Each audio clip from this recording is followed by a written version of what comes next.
Hello viewers, जैसे कि हम पढ़ते हैं रोज़ एडिटोरियल दान का।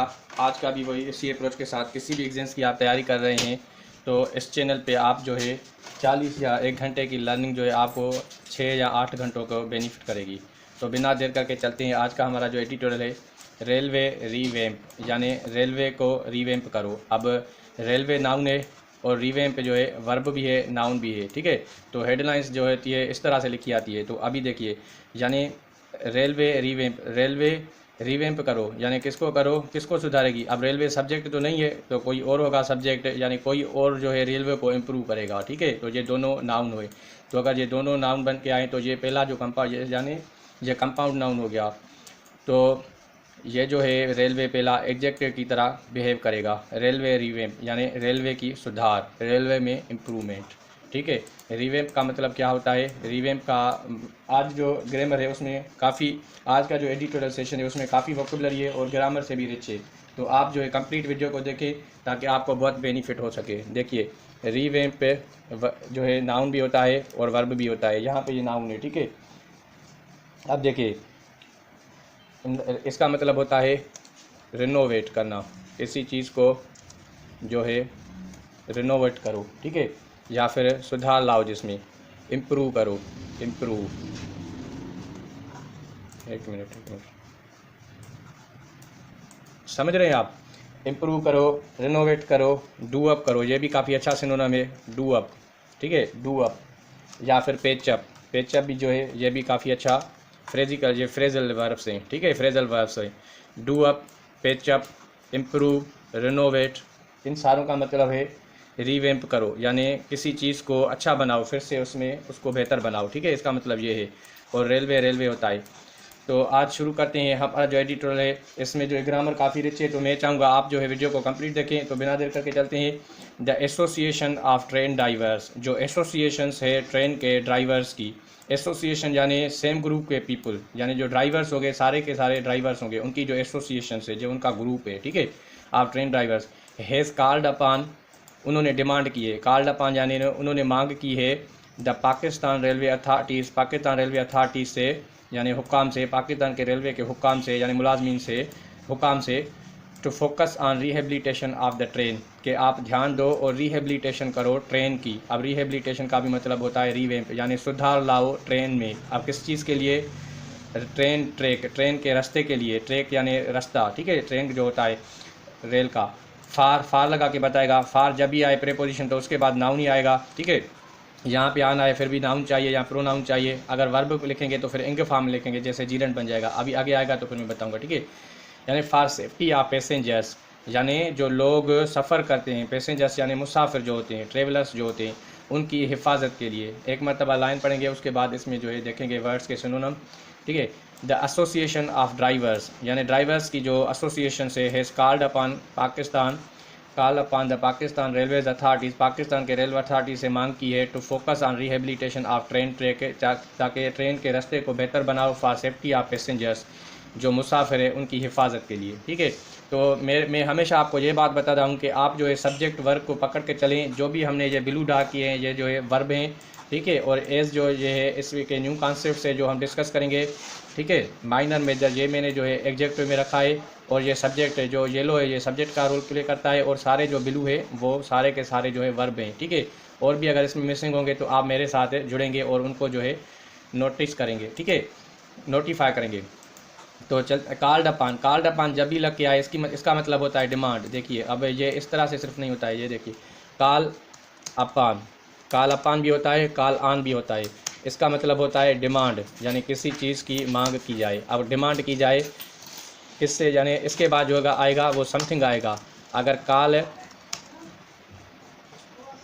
ठीक है, कॉल ऑन या फिर अपान आ जाए तो इसका मतलब होता है डिमांड करना।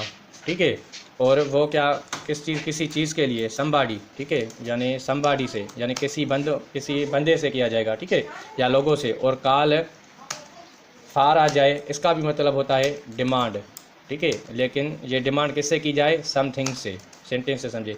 ही, मिसाल के तौर पर, I called upon my friend to do work for me. ठीक है, मैंने अपने दोस्त से डिमांड की, ठीक है, उससे मैंने डिमांड की कि आप मेरे लिए काम करो, समझ रहे हैं। यानी काल अपान आ जाए तो फिर जो है ह्यूमन कोई बंदा आएगा, ठीक है, या फिर आन आ जाए, ये दोनों प्रीपोजिशन इस तरह से काम करती है। और काल फार जब आ जाए, मिसाल के तौर पर ये देखिए, काल फार आ जाए तो इसका मतलब क्या होता है, काल फार जब आ जाए तो इसका मतलब होता है किसी चीज़ की डिमांड की जा रही है, ठीक है। इसका देखिए, he called for machinery for renovation, यानी इसने डिमांड की किस चीज़ के लिए, मशीनरी के लिए फॉर रिनोवेशन, ताकि उसको बेहतर बनाया जाए। जब काल फार आ जाए तो कोई चीज़ होगी, ठीक है, आप इसको नोट करें। और काल अपान आ जाए तो ये जो है कि कोई पर्सन होगा। तो यहाँ पे देखिए, काल अपान किससे करें, पाकिस्तान रेलवे अथॉरिटी से, यानी जो लोग होंगे, अथॉरिटी के लोग होंगे, उनसे जो है काल अपान डिमांड कर रहा है, ठीक है। और अगर कोई चीज़ होती तो फिर काल फार लग जाता। तो ये जो है इसमें डिफरेंस होता है, जब प्रीपोजिशन चेंज हो जाती है तो उसकी जो मतलब होती है वो चेंज हो जाती है, ठीक है। यानी काल अपान आ जाए तो ह्यूमन बींग्स, कोई पीपल होंगे, और काल फार आ जाए तो फिर ये मशीनरी होगी, ठीक है। उसके अलावा रिहेबिलिटेशन का तो आपको पता है, तो आगे चलते हैं। तो ये आप नोट करके रखें, क्योंकि जो भी मैं आपको करवा रहा हूँ वो आपको एग्जाम्स पॉइंट ऑफ व्यू से काफ़ी अहम है, क्योंकि किसी भी एग्जाम्स की आप तैयारी कर रहे हैं ये चैनल आपकी बहुत हेल्प करेगा, ठीक है। अगर आप नोट्स नहीं बनाएंगे तो आप जो है भूल जाएंगे, तो नोट्स लाजमी बनाए। अब पैसेंजर्स के लिए सेफ्टी हो, लाइन स्टाफ के लिए एंड रोलिंग स्टाफ के लिए, यानी लाइन स्टाफ यानी जो उस ट्रैक के ऊपर है मुलाजमीन है, एंड रोलिंग स्टाफ जो है, रोलिंग स्टाफ यानी इंजन्स जो होती है, ठीक है। रोलिंग स्टाफ किसको कहते हैं, जो इंजन्स होती है, या फिर लोकोमोटिव्स होती हैं, कैरेजेस होती हैं, अदर व्हीकल्स होती हैं जो इसमें उठाई जाती हैं। पैसेंजर्स को भी जो है ट्रेन में वो भी सफ़र करते हैं, उसके अलावा चीज़ें भी उठाई जाती हैं, जिस तरह से रोलिंग स्टाफ, ठीक है। तो रोलिंग स्टाफ का मतलब होता है engine, locomotive, carriage, other vehicles used on railway. मैं लिख के बता देता हूँ, ठीक है। तो आप जो है आज की इसकी एडिटोरियल को आप देखेंगे, कंप्लीट देखेंगे, आपको बहुत बेनिफिट होगा, ठीक है। और अगर 6 माह तक आप इसके साथ जुड़े रहेंगे तो अपने आप को आप जो है कंप्लीट चेंज पर्सन समझेंगे इंग्लिश के हवाले से। किसी भी एग्जाम्स की आप तैयारी कर रहे हैं आपको ये चैनल बहुत हेल्प करेगा, ठीक है। आप जो थोड़ी सी आपको बेसिक अंग्रेज़ी की आए, मैं आपको जो है कमीशन की तैयारी तक ले जाऊँगा इंशाल्लाह। इंजन्स, ठीक है, इंजन्स होता है, फिर लोकोमोटिव होता है, लोकोमोटिव्स, ठीक है।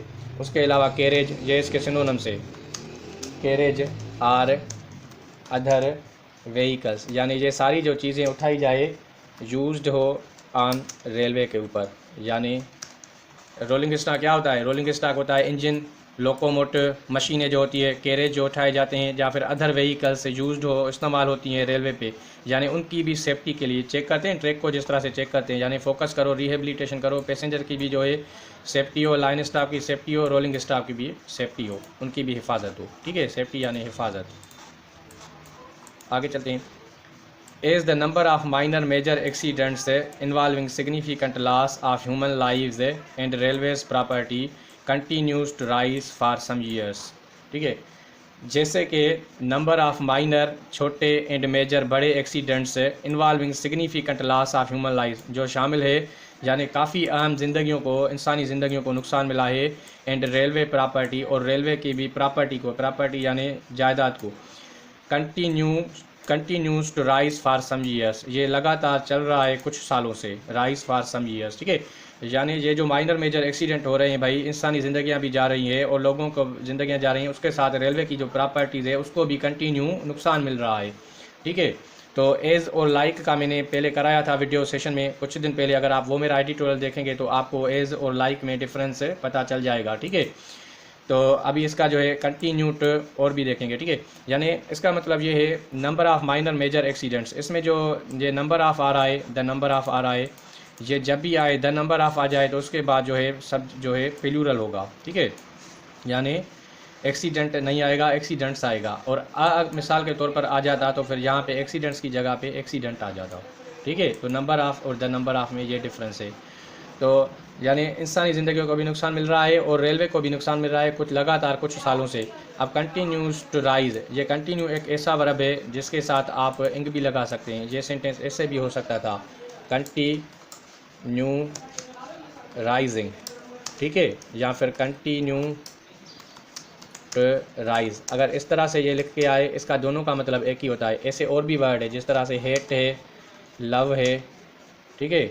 इसके अलावा हेट है, लव है, उसके अलावा नेगलेक्ट है, ठीक है, प्रेफर है, उसके अलावा सीज़ है, एक मिनट, सीज़ है, जैस ऐसे वर्ब हैं, या फिर प्रोपोज है, ठीक है।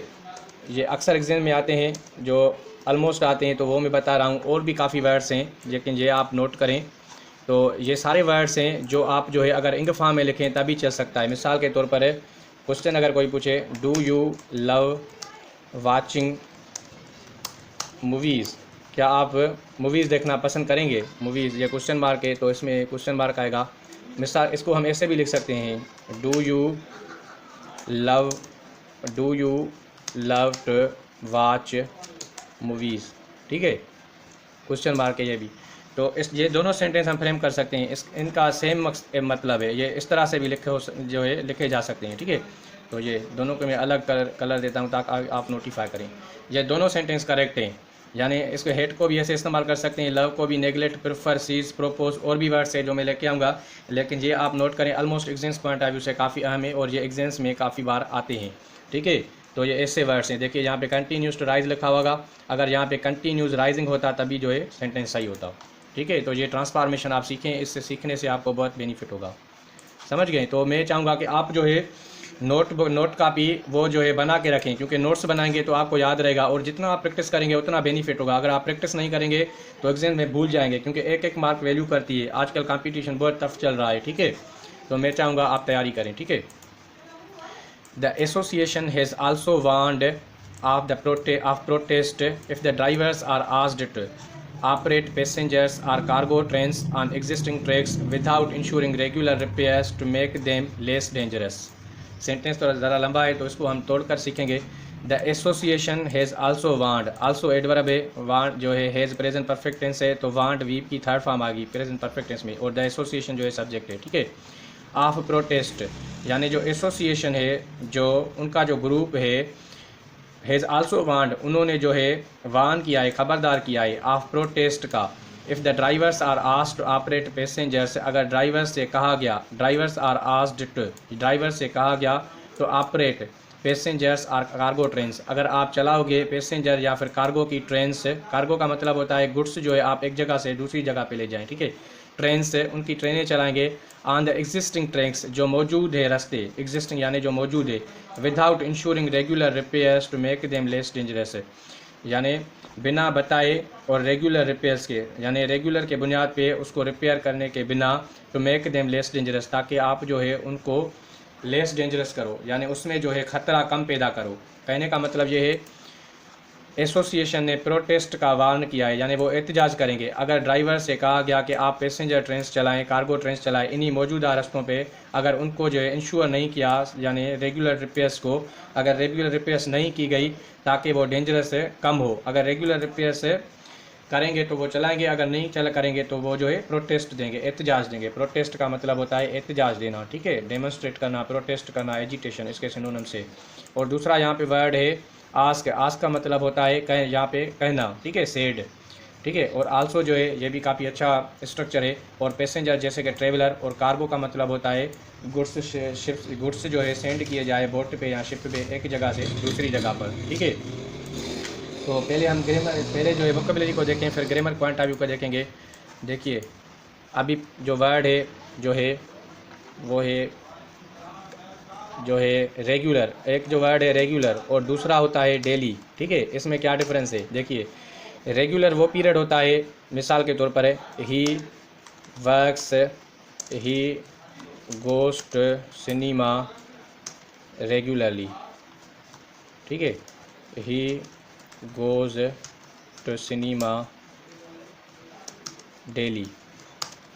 अब रेगुलरली, ठीक है, अब डेली और रेगुलर सिनोनिम है, लेकिन इसके यूजेज कुछ अलग होते हैं। मिसाल के तौर पर ये 2 दिन के बाद सिनेमा में जा रहा है तो ये रेगुलर कहेगा। अगर हफ्ते के बाद हर हफ्ते जा रहा है तो इसका मतलब है ये भी जो है रेगुलर लिखेगा। अगर रोज़ानी के बुनियाद में जाएगा, मिसाल के तौर पर Monday, Sunday, Tuesday, Wednesday, Thursday, continuous day पे जाएगा तो फिर इसको जो है डेली लिखा जाएगा।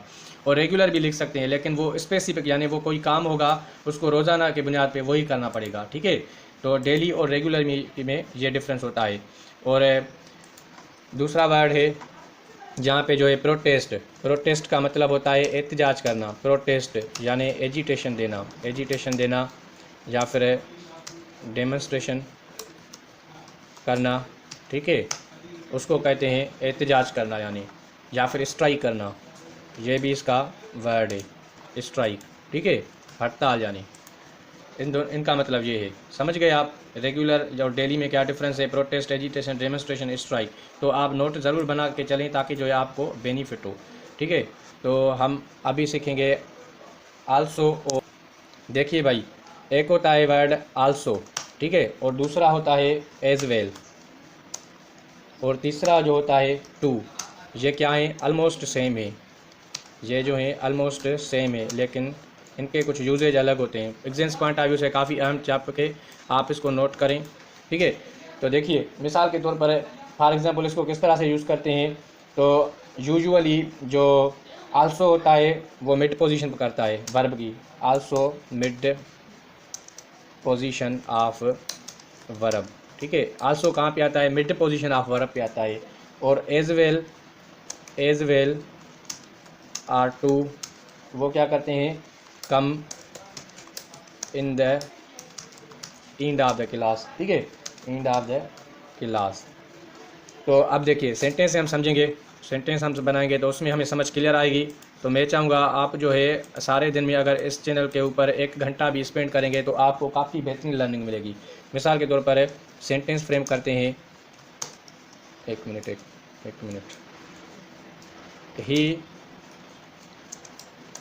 ही नॉट ओनली सिंग्स, ठीक है, not only sings but also plays piano. ये एक स्ट्रक्चर है जो इस तरह से आता है। उसके बाद हम इसको देखेंगे। मिसाल के तौर पर देखिए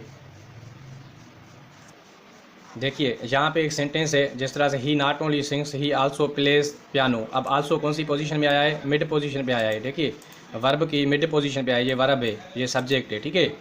और he plays the piano as well. अब एज वेल जो है इंड ऑफ द क्लास पे आया है। क्लास किसको कहते हैं, जिसमें वर्ब और सब्जेक्ट और वर्ब भी हो, ठीक है। देखिए मैं इनको हाईलाइट कर रहा हूँ।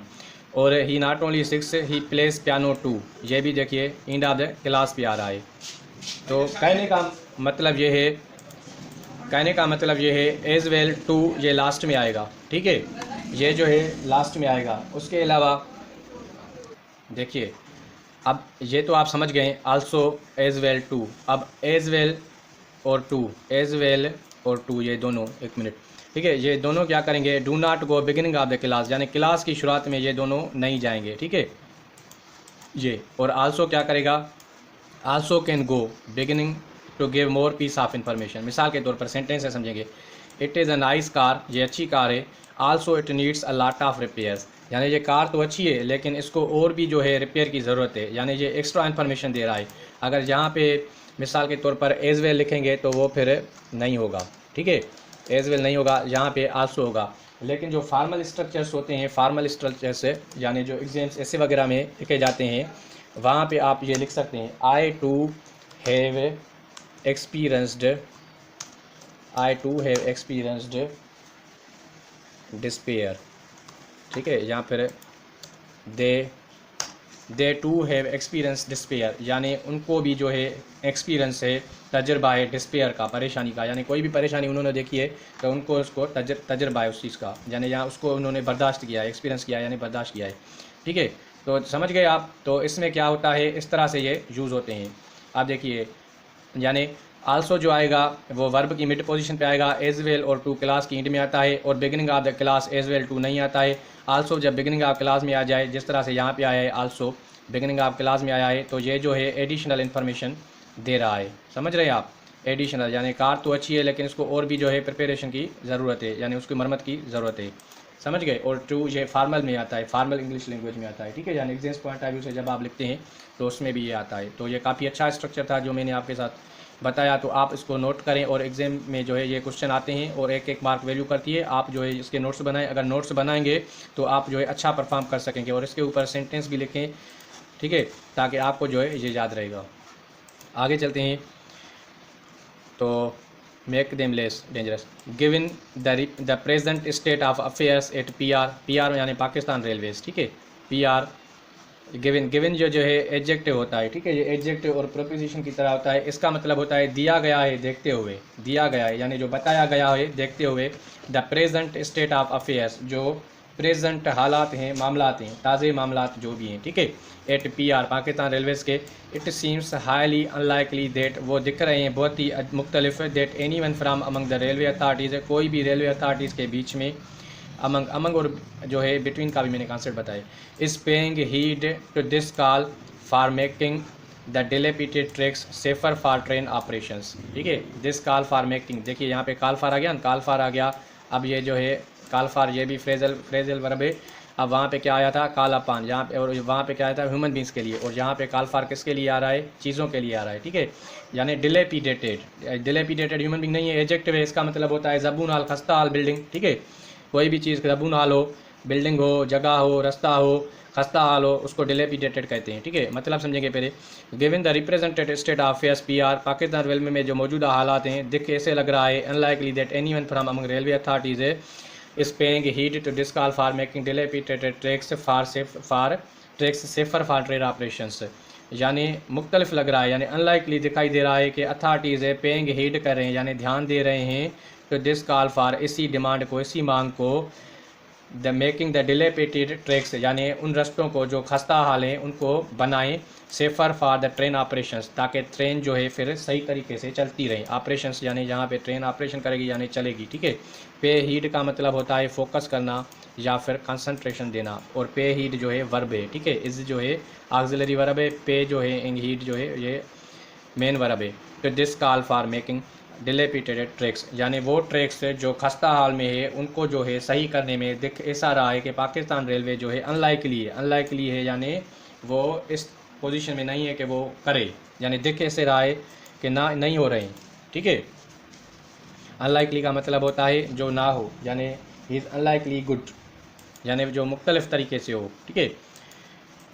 तो आगे चलते हैं। फार के बाद ऑलमोस्ट वर्ब जब आएगी तो वो मेकिंग ही आएगी या फिर नाउन आएगा, तो वर्ब में इंगी फार्म आएगी। तो ये मैंने आपको पहले भी बताया इसका, ठीक है। तो आगे चलते हैं। The railway is in total mess, railway जो है बहुत मसले में, मेस यानी परेशानी में है। Because of number of factors, क्योंकि बहुत फैक्टर्स की वजह से, ठीक है। Because of number of factors, यानी बहुत चीज़ों की वजह से रेलवे जो है परेशानी में है। मेस जो है ये नाउन है, ठीक है। मेस का मतलब होता है परेशानी में रहना, डिसऑर्डर हो, क्यास हो, उसको कहते हैं, ठीक है। मेस का मतलब क्या होता है, डिसऑर्डर यानी क्यास, या फिर क्वांड्री या फिर इम्ब्रालियो, ठीक है, या फिर और भी वर्ड्स हैं, ठीक है। यानी डिसऑर्डर मैंने, यानी क्यास में है, परेशानी है, क्वांडरी है, मुसीबत है, डिफ़िकल्टी है, इम्ब्रालियो है, ये काफ़ी अच्छे वर्ड्स थे, ठीक है। डिसऑर्डर आपको पता होगा, इसको चाउस नहीं पढ़ते हैं, क्यास पढ़ते हैं। ये क्वांडरी है, इम्ब्रालियो है, ठीक है। ये फार्मल वर्ड्स हैं, तो ये आप नोट करें। फॉर स्टार्टर्स, यानी जो बिगिनर्स हैं, जो शुरुआती हो। It has failed to keep pace, यानी it has failed to keep pace with rapidly changing technologies, इसमें नाकामी हुई है ताकि पेस करे रखा जाए, कदम रखा जाए। टू कीप पेस यानी कदम रखा जाए, विथ प्रीपोजिशन लगाएगा किसके साथ, चेंजिंग टेक्नोलॉजीज़ के साथ। जिस तरह से टेक्नोलॉजी है वो तब्दील हो रही है, ठीक है। टेक्नोलॉजी जो है तब्दील हो रही है। तो साइंस होता है एक वर्ड, दूसरा होता है टेक्नोलॉजी। तो साइंस और टेक्नोलॉजी में क्या डिफरेंस होता है, ठीक है, तो वो मुझे आप बताएं। तो एक मिनट आप इसको आप ऑफलाइन क्लासेस भी समझें और मुझे आंसर भी करें, ठीक है। तो आज मैं बताता हूँ साइंस किसको कहते हैं। साइंस की डेफिनेशंस तो और भी है। इसको कहते हैं सिस्टमेटाइज्ड बॉडी ऑफ नॉलेज, ठीक है, body of knowledge is known A science. और टेक्नोलॉजी किसको कहते हैं, when this put into practice it becomes a technology, यानी जो साइंस है वो टेक्नोलॉजी बन जाती है। यानी वो जो एक्सपेरिमेंट से और ऑब्जर्वेशन से इल्म मिलता है, उसको जब टेक्नोलॉजी, ठीक है, यानी टेक्नोलॉजी NOLOGY, ठीक है, यानी साइंस क्या होती है, systematize body of knowledge which we receive through observations, ठीक है, या फिर एक्सपीरियंस, और जो वो साइंस मिल जाए उसको वो when puts to practice it becomes technology. जिस तरह से मोबाइल फ़ोन है, उसको बनाया गया, पहले प्रैक्टिस की गई, एक्सपीरियंस लिया गया, फिर जब उसको जो है लाया गया तो फिर ये टेक्नोलॉजी बन गई। जिस तरह से कंप्यूटर है, ठीक है, साइंस और टेक्नोलॉजी में ये डिफरेंस होता है। तो यानी स्टार्टर्स जो बिगिनर्स हैं वो फेल हो गए हैं कदम रखने में चेंजिंग टेक्नोलॉजीज़ के साथ। Improve services and invest in ground infrastructure or efficient rolling stock to make its operation safer. अब किस तरह से फेल हो गए हैं, ताकि इम्प्रूव करें सर्विसेज को, जो खिदमत दे रहे हैं, इन्वेस्ट करें ग्राउंड इंफ्रास्ट्रक्चर यानी जो चीज़ें होती है, मिसाल के तौर पर रेलवे की लाइन्स होती हैं, जहाँ उसके और भी इंस्ट्रूमेंट चीज़ें होती है, उसको इंफ्रास्ट्रक्चर कहते हैं, ठीक है, जहाँ उसके जो रूट्स होते हैं। आर एफिशिएंट रोलिंग स्टॉक, यहाँ रोलिंग स्टॉक जो है एफिशिएंट हो, माहिर हो, to make its operation safer, ताकि अपने काम को जो है हिफाजत में लेके चलें। रोलिंग स्टॉक मैंने आपको पहले भी बताया, ठीक है। अब ये इट्स वर्ड है, इट्स को मैंने ग्रीन क्यों हाईलाइट किया है, इट्स को, ये जो है इट्स जो है एक इस तरह से इट होता है, इट्स, ठीक है, इसका मतलब होता है इट इज़, दूसरा होता है इट्स, ठीक है। ये जो है पॉजिटिव केस है, जिस तरह से ही का हिज है, ठीक है, और शी का हर है, शी का हर होगा, ठीक है, इस तरह से दे का यू का यूअर होगा, ये इस तरह से, ठीक है।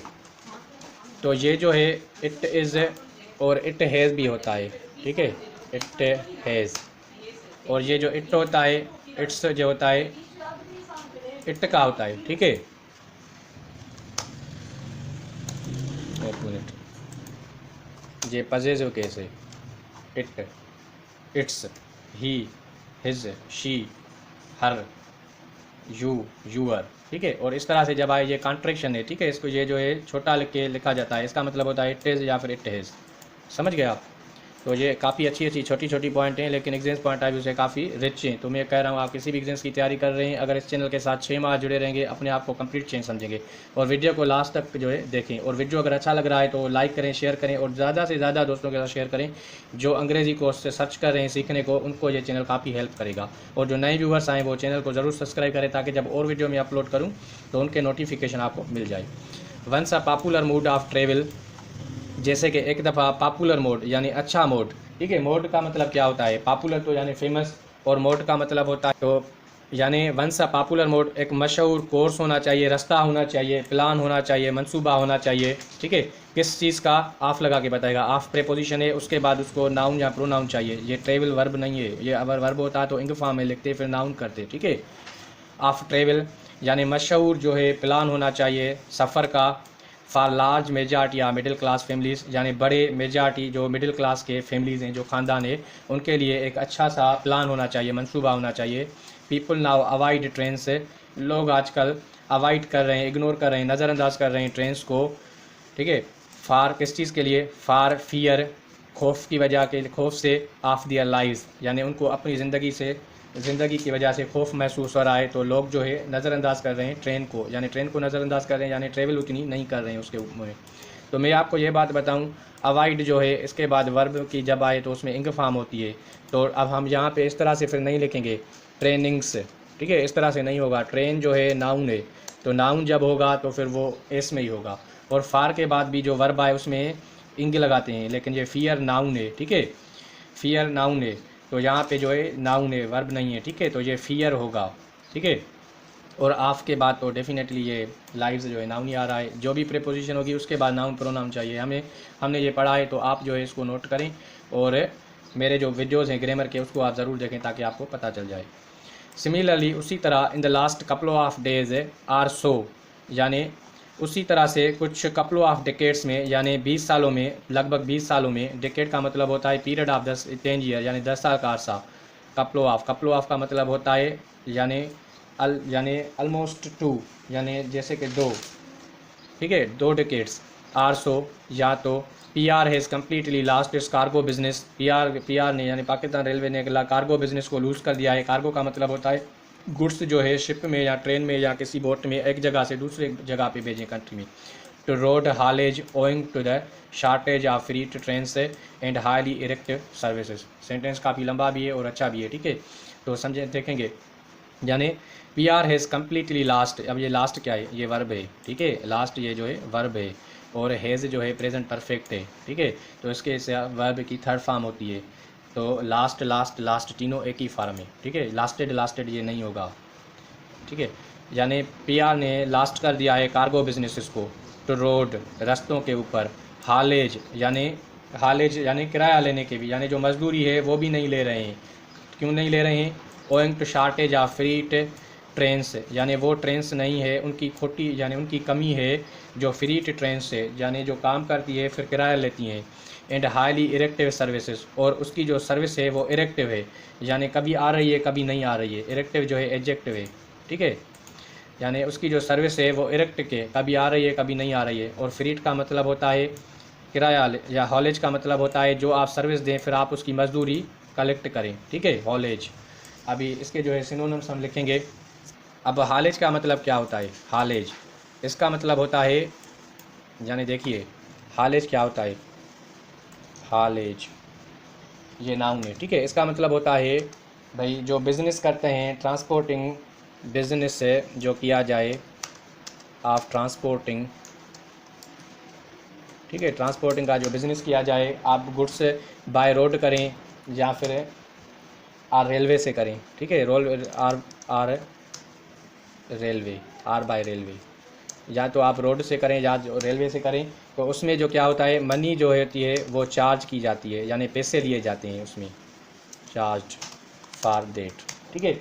यानी पैसे उनसे कलेक्ट किए जाते हैं। जो भी आप सर्विस दें फिर आपको जो पैसे मिले उसको कहते हैं हॉलेज, यानी जो गुड्स सामान बेच रहे हैं फिर आप पैसे चार्ज कर रहे हैं उसको कहते हैं हालेज, ठीक है।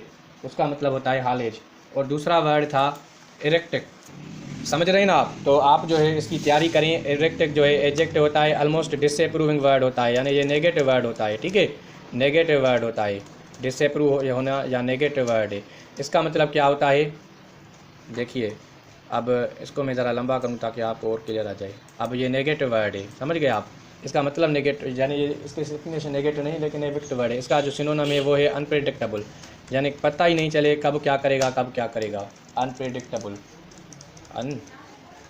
अनप्रेडिक्टेबल, एक मिनट, अनप्रेडिक्टेबल, ठीक है।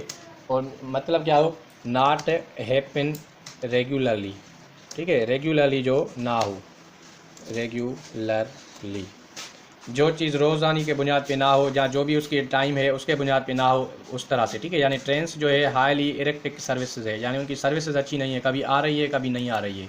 इसका मतलब ये है, समझ रहे हैं आप? यानी इलेक्ट्रिक सर्विसेज की वजह से शार्टेज हो रही है ट्रेन्स में किराया लेने में, और गुड्स जो सेल की से जो ट्रांसपोर्टेशन गुड्स की जाती है तो उसमें भी जो है बेनिफिट नहीं हो रहा है। समझ गए क्यों नहीं हो रहा है? क्योंकि इलेक्ट्रिक सर्विस की। मीनवाइल उसी वक्त फ्रीक्वेंट पॉलिटिकल इंटरवेंशन से, यानी पॉलिटिकल मुदाखलत, सियासी मुदाखलत फॉर शार्ट टर्म गेन से, यानी थोड़े फ़ायदे के लिए रेड टेप का मतलब होता है अननेसेसरी डिले करना, यानी ऑफिशियल से जो होते हैं सरकारी काम में अननेसेसरी जो है चीज़ें करो और ताकि देर हो, उसको कहते हैं रेड टेप, ठीक है। रेड टेप का मतलब होता है अननेसेसरी डिले, गैर ज़रूरी देर। करप्शन यानी बदनवानी, हाईली इनफिशेंट मैनेजमेंट, और इनफिशेंट यानी जो एफिशिएंट ना हो, माहिर ना हो वो मैनेजमेंट, इंतज़ामिया। And broken business model have made matters worse, और जो ब्रोकन बिजनेस मॉडल से, जो मॉडल से तरीक़ेकार है बिज़नेस के, उन्होंने हालात को और भी बिगाड़ दिया है। मैटर्स यानी हालात या काम, ठीक है। वर्स यानी और भी बिगाड़ देना। हैव के साथ मेड आया है, मेड जो है वर्ब है, ठीक है। मैटर्स यानी मसले, वर्स जो है चिक्ट है, ठीक है। रेड टेप का मतलब क्या होता है? अननेसेसरी डिले, समझ रहे हैं? तो ये मैं लिखता हूँ, रेड टेप यानी अननेसेसरी डिले, रेड टेप। इसका मतलब क्या होता है? इसका मतलब होता है गैर ज़रूरी देर करना, ठीक है, बिला वजह देर करना, यानी unnecessary delay, unnecessary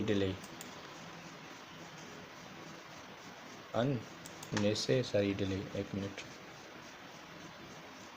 unnecessary delay यानी गैर ज़रूरी देर, बिला वजह देर करना, ठीक है, ताकि बिला वजह देर करना, उसको कहते हैं जो है अननेसेसरी डिले। समझ गए आप, रेड टेप उसको कहते हैं। तो उम्मीद है आपको वीडियो अच्छा लग रहा होगा। अगर अच्छा लगा है तो लाइक दें, शेयर दें, कमेंट्स करें, ठीक है। तो आगे चलते हैं।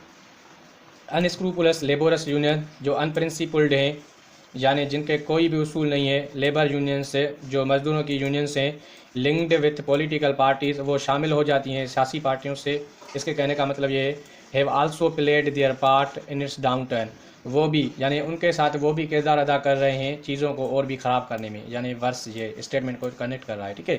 Part in its downturn, downturn का मतलब भी जो होता है वो वर्स ही होता है, ठीक है। बेड वर्स डाउनटर्न, ये सिनोनिम से, यानी वो भी जो है अनप्रिंसिपल्ड है, अनस्क्रूपुलस यानी अनप्रिंसिपल्ड यानी इमोरल, जिनका बिहेवियर अच्छा ना हो, ठीक है। अल्दो, जैसे कि the government is working, government काम कर रही है to replace the ground infrastructure of the main line 1, main line 1 का जो इंफ्रास्ट्रक्चर है उसको रिप्लेस करने में, तब्दील करने में, कहाँ से, फ्राम लगा के बता रहा है, फ्राम पेशावर टू कराची, यानी पेशावर से लेकर कराची तक, विथ चाइनीज़ लोन से, उसकी वजह से। Hopes for a sustainable turn out hinge on complete break from the past, यानी hopes for sustainable turn around, यानी उम्मीद है कुछ बेहतर ही होगा, बेहतरी का। हिंजान वो रिलाय करता है, हिंजान का मतलब होता है रिलाय करना, ठीक है, समझ रहे हैं ना। हिंजान का मतलब होता है किसी चीज़ के ऊपर रिलाय करना। A complete break from the past, यानी ब्रेक आ जाएगी पास्ट से, यानी जो पास्ट में हो रहा है अब फ्यूचर में ऐसा नहीं होगा, इसके कहने का मतलब ये है। हिंजान का मतलब क्या होता है, हिंज आन, यानी रिलाय करना, या फिर इसका और वर्ड भी है बैंक आन, ठीक है, यानी डिपेंड करना या फिर डिपेंड करना, यानी भरोसा करना, ठीक है, भरोसा करना किसी चीज़ के ऊपर, ठीक है, उसको कहते हैं हिंडान। समझ गए आप, इसका मतलब ये है। तो ये आप मेरे साथ लिखते चलें, आपको बहुत ही बेनिफिट होगा। The revival of railway is not possible without the government for going it's tight control it's, देखिए यहाँ पे भी लग के आया है, ठीक है, यानी रिवाइवल ऑफ रेलवे को जो रिवाइव किया जाएगा, फिर से उसको कामयाब किया जाएगा, इज़ नॉट पॉसिबल, मुमकिन नहीं है, क्यों नहीं, आगे बताएगा। Without the government for going, जो गवर्नमेंट की फॉर गोइंग के बिना, यानी गवर्नमेंट ने जो कहा है उसके बिना, फॉर गोइंग यानी what is said bye somebody, यानी क्या कहा है इसने कहा है होप है, और रेलवे जो है इंप्रूव हो रही है, ग्राउंड को रिप्लेस कर रहे हैं, इस चीज़ को ये बता रहा है, इस चीज़ से, ठीक है। Its tight control over its management, यानी गवर्नमेंट का टाइट कंट्रोल होगा उसकी इंतजामिया पे, and freeing it from the clutches of an inefficient civil bureaucracy, और उसको आज़ाद किया जाएगा शिकंजों से, क्लचेज यानी ट्रैप से, किसी चीज़ में आदमी ट्रैप हो जाए, ठीक है। ऑफ इनएफिशिएंट सिविल ब्यूरोक्रेसी, जो सिविल ब्यूरोक्रेसी जो इनएफिशिएंट है, यानी जो इनएलिजिबल है, नाअहल है, सो डेट, ताकि इट में ऑपरेट इंडिपेंडेंटली, वो काम कर सके आसानी से, and make timely decisions in the manner of any private corporate entity, और फैसले कर सके in the manner of any private corporate entity, यानी उस प्राइवेट कारपोरेट एंटिटी की हैसियत में, यानी वो आज़ादाना तरीके से कामयाब हो सके, यानी सिविल ब्यूरोक्रेसी की मुदाखलत जो है, अननेसेसरी मुदाखलत जो है वो ख़त्म की जाए। मैंने यहाँ पे बताया था रेड टेप, ठीक है ना, ये red tape, corruption, terms, gains, ये सारे आते हैं इस चीज़ की वजह से, ठीक है, सिविल ब्यूरोक्रेसी। अब सो डेट का मतलब होता है ताकि, और इसके बाद जब भी इसको मैंने ग्रीन किया था, ताकि इसके बाद जो हम क्लास शुरू करेंगे वो मॉडल वर्ब से यूज़ करेंगे। सो डेट जब भी आ जाए, तो मिसाल के तौर पर सो डेट आ जाए, इसका मतलब होता है ताकि, यानी इसको जब भी यूज़ किया जाएगा तो फिर इसके बाद क्या होगा, मॉडल वर्ब यूज़ किया जाएगा, यूज़ होगा, फिर क्या होगा, क्लास के लिए मॉडल वर्ब, ठीक है, जैसे कि विल है, कैन है, मे है, माइट है, ठीक है, और भी आर्ट है, शुड है, ये सारे जो है मॉडल वर्ब से।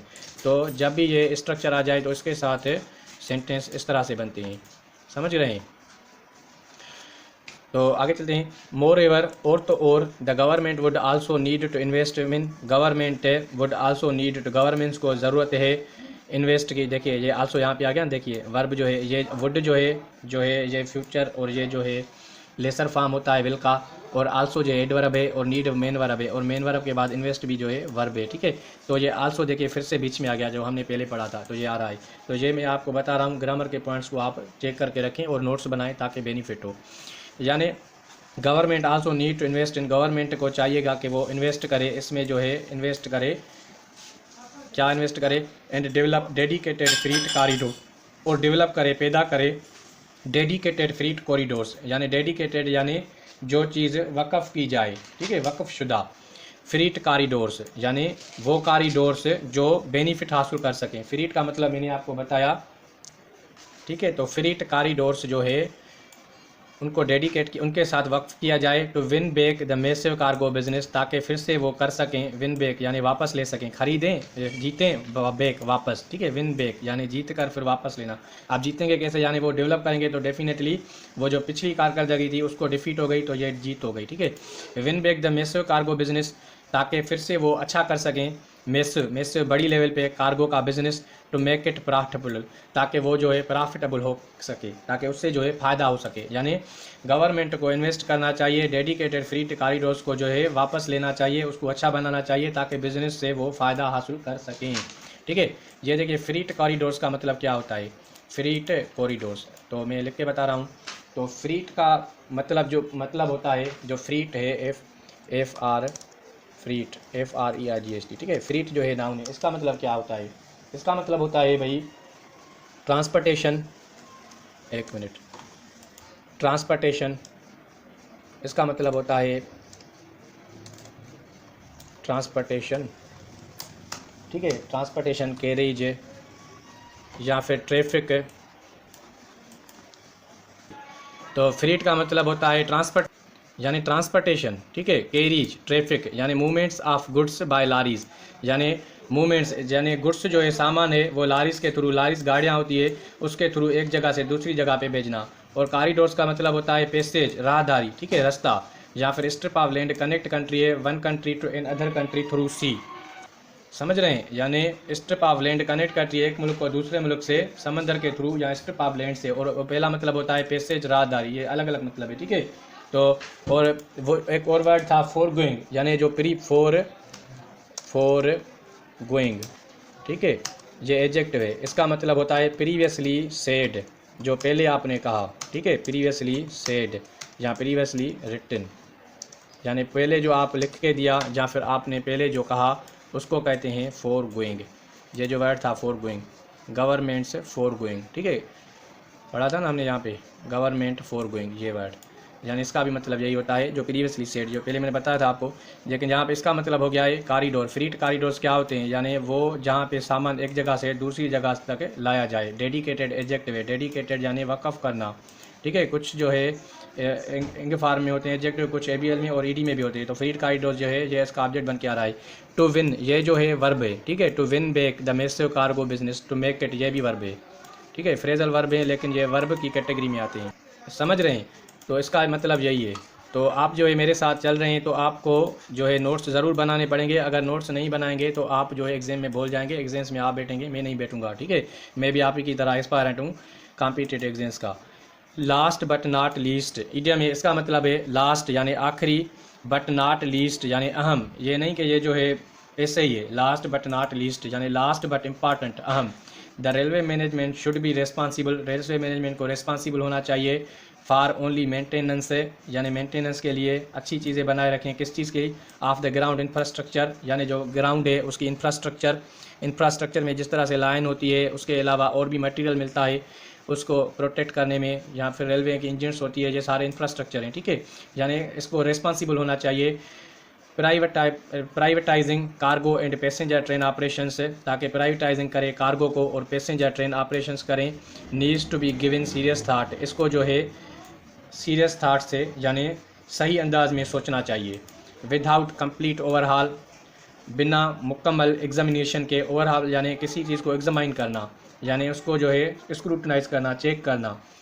There is little hope for railway in the country, यानी विदाउट कंप्लीट ओवरहाल, अगर पूरी तरह से इसको नहीं देखा गया, एग्जामाइन नहीं किया गया, देयर इज़ लिटिल होप, फिर तो ये उम्मीद कम है, for railway in the country, मुल्क में रेलवे के लिए। लिटिल मैंने ये भी, लिटिल भी स्ट्रक्चर होता है, ये भी मैंने आपको पहले बताया था। दूसरा वर्ड यहाँ पे आया है रेस्पॉन्सिबल, ठीक है, रेस्पॉन्सिबल जो है एडवर्ब एडजेक्टिव है, इसके कुछ यूजेस होते हैं। जिस तरह से एक वर्ड है, मिसाल के तौर पर एक वर्ड है जिस तरह से कंसर्न्ड, ठीक है, कुछ एडजेक्टिव्स होते हैं उनकी पोजीशन आप जब तब्दील करेंगे तो वो अलग ही माना देंगे, मतलब देंगे, ठीक है। उनमें से मैं आपको बताता हूँ। जिस तरह से कंसर्न्ड है, कंसर्न्ड, ठीक है, कंसर्न्ड, देखिए कुछ ऐसे एडजेक्टिव होते हैं जिस तरह से ये कंसर्न्ड है, ठीक है, ये कंसर्न्ड एडजेक्टिव है।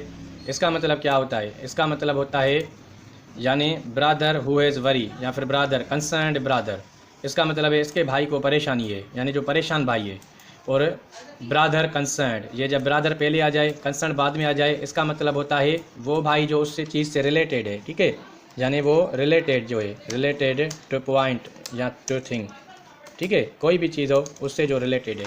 यानी brother concerned should check in other brother से।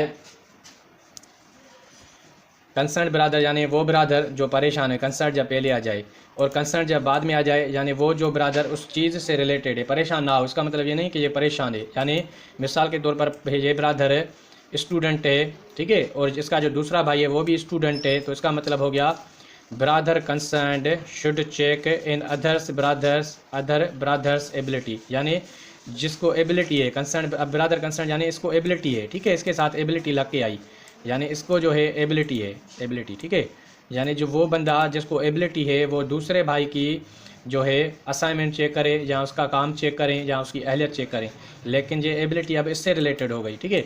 तो ये कंसर्न्ड यानी एक और सेंटेंस से हम समझेंगे, he went to concerned brother, ये गया परेशान भाई के पास, ठीक है, यानी ये गया परेशान भाई के पास जो पहले ही परेशान था, यहाँ पर he went to concerned officer, ठीक है। अगर ऐसा कहा जाए he went to officer concerned, ठीक है, यानी देखिए he went to concerned officer, यानी वो उस ऑफिसर के पास, कंसर्न्ड ऑफिसर ये उस ऑफिसर के पास गया जो परेशान था पहले ही, और he went to officer concerned यानी अब ये उस ऑफिसर के पास गया जिसके पास इसको काम था, ठीक है, तो उस काम को ये ऑफिसर ही हल कर सकेगा, ठीक है। तो इसका मतलब ये होता है, यानी पहले आ जाए तो और मतलब होता है और बाद में आ जाए तो और मतलब होता है, यानी पहले में ये परेशान ऑफिसर है, दूसरे में ये ताल्लुक़ रखता है काम से, जो भी काम होगा, ठीक है। अब इस रिस्पॉन्सिबल पर्सन में भी इस तरह से होता है, रिस्पॉन्सिबल जो वर्ड है इसमें भी ऐसे ही होता है। देखिए रिस्पॉन्सिबल पर्सन आ जाए तो इसका मतलब क्या होता है, यानी वो पर्सन जो वैल्यूएबल हो, इम्पॉर्टेंट हो, he is a responsible person, ठीक है, ही इज़ अ रिस्पॉन्सिबल। मिसाल के तौर पर आप सेंटेंस फार्म करते हैं, he is a responsible person, इसका मतलब हो गया ये इम्पॉर्टेंट पर्सन है, यानी इम्पॉर्टेंट है, वैल्यूएबल है, ठीक है, यानी जिम्मेदारी उठाता है। अब पर्सन रिस्पॉन्सिबल आ जाए तो इसका मतलब होता है person who's to be blamed or accused, ठीक है, यानी वो पर्सन जिसको इल्ज़ाम आ जाए या कोई भी काम दिया जाए, this man is responsible for this thing, यानी ये बंदा जो है इस चीज़ के लिए ज़िम्मेदार है। अब वो क्या कोई भी चीज़ उसने की है, काम किया है या नहीं किया है, उसका ज़िम्मेदार कौन है, ये बंदा है। और ये जो पहले आ जाए मिसाल के तौर पर जिस तरह से ये है, अगर ये इस तरह से आ जाए तो अलग सेंस होता है, और ये इस तरह से आ जाए यानी रिस्पॉन्सिबल पर्सन यानी इंपॉर्टेंट पर्सन रिस्पॉन्सिबल यानी पर्सन को जो है ब्लेम किया जाए किसी चीज़ के लिए कि उसने की है या नहीं की है उसके लिए, तो कंसर्न्ड में ये डिफरेंस होता है। इसके अलावा और भी कुछ एडजेक्टिव्स हैं, अगर वो आपको आते हैं तो वो मुझे कमेंट्स बॉक्स में ज़रूर बताएं ताकि मैं चेक करूँ, वरना फिर मैं भी आपको वो भी बताऊँगा अगले एडिटोरियल में। तो अगर आज का एडिटोरियल अच्छा लगा है तो इसको लाइक दें, शेयर दें ज़रूर, और जो नए सब्सक्राइबर आएँ तो चैनल पे आएँ वो इसको ज़रूर सब्सक्राइब करें ताकि जब और वीडियो मैं अपलोड करूँ तो उसको नोटिफिकेशन आपको उसका नोटिफिकेशन भी मिल जाए। Thank you very much. अगले वीडियो तक साइनिंग आउट।